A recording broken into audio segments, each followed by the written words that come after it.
पाताल भुवनेश्वर चूना पत्थर की एक प्राकृतिक गुफा है जो उत्तराखंड के पिथौरागढ़ जिले में गंगौली हाट नगर से 14 किलोमीटर दूरी पर स्थित है। इस गुफा में धार्मिक तथा ऐतिहासिक दृष्टि से महत्वपूर्ण कई प्राकृतिक कलाकृतियां स्थित हैं। यह गुफा भूमि से 90 फीट नीचे है तथा लगभग 160 वर्ग मीटर क्षेत्र में विस्तृत है। इस गुफा की खोज राजा ऋतुपर्णा ने की थी, जो सूर्य वंश के राजा थे और त्रेता युग में अयोध्या पर शासन करते थे। स्कंद पुराण में वर्णन है कि स्वयं महादेव शिव पाताल भुवनेश्वर में विराजमान रहते हैं और अन्य देवी देवता उनकी स्तुति करने यहाँ आते हैं। यह भी वर्णन है कि राजा ऋतुपर्ण जब एक जंगली हिरण का पीछा करते हुए इस गुफा में प्रविष्ट हुए, तो उन्होंने इस गुफा के भीतर महादेव शिव सहित 33 कोटि देवताओं के साक्षात दर्शन किए थे।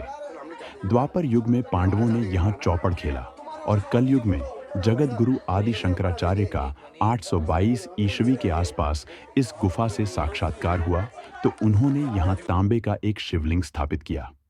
इस मंदिर में जाने से पहले मेजर समीर कटवाल के मेमोरियल से होकर जाना पडीडी रास्ता है।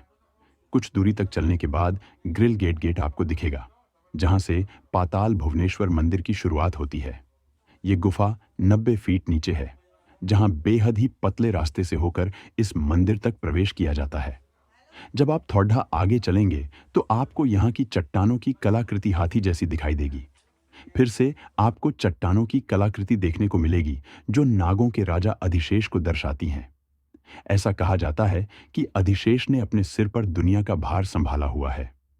पौराणिक कथाओं के आधार पर इस मंदिर में 4 द्वार मौजूद हैं, जो रण द्वार, पाप द्वार, धर्म द्वार और मोक्ष द्वार के नाम से जाने जाते हैं।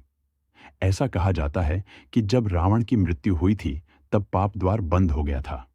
इसके बाद कुरुक्षेत्र के युद्ध के बाद रण द्वार को भी बंद कर दिया गया था। गुफा के अंदर जाने के लिए लोहे की जंजीरों का सहारा लेना पड़ता है। यह गुफा पत्थरों से बनी हुई है। इसकी दीवारों से पानी रिसता रहता है, जिसके कारण यहाँ के जाने का रास्ता बेहद चिकना है। गुफा में शेष नाग के आकार का पत्थर है। उन्हें देखकर ऐसा लगता है जैसे उन्होंने पृथ्वी को पकड़ रखा है। इस गुफा की सबसे खास बात तो यह है कि यहाँ एक शिवलिंग है जो लगातार बढ़ रहा है। वर्तमान में शिवलिंग की ऊंचाई 1.5 फुट है।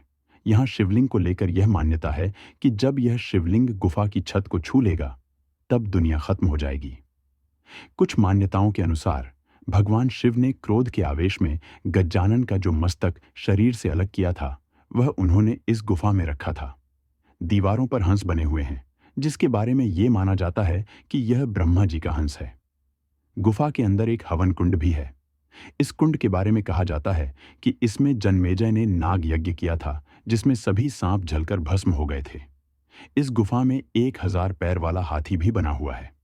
जब आप हमारी आदि कैलाश यात्रा में शामिल होते हैं तो हम पाताल भुवनेश्वर मंदिर जाते हैं और मंदिर के पास रिसॉर्ट में रात्रि विश्राम करते हैं। यह बहुत सुंदर जगह है, अच्छी और शांत है।